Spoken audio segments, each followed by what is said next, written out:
Sinabi kasi ni Melanie kay Hadi na kaya papa ang tawag ng anak niya sa akin ay ako na ang kasama ng mga ito simula nang iwanan siya ng kanyang asawa.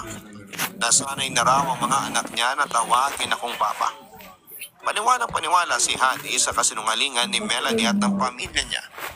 Habang ako naman ay nag-ingit-ngit sa pagsiselos sa tuwing sweet na sweet ang sawa at ang mayaman niyang boyfriend. Naging maingat din kami sa mga kapitbahay. Iniiwas din na Melanie si Hadi sa mga ito sa paligid dahil baka magsalita ang mga ito ng katotohanan kay Hadi. Sabi nga ng nanay ni Melanie ay baka kapag nalaman ng kapitbahay nila na boyfriend ni Melanie, si Hadi ay maging laman ng pamilya namin ng chismisan.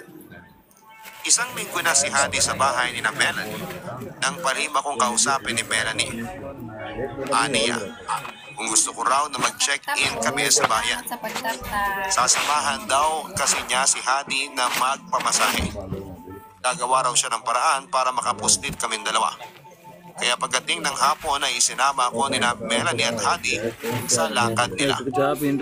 Dinala muna niya si Hadi sa isang massage parlor at nagpaalam siya rito na magpapasama sa amin para bumili ng grocery.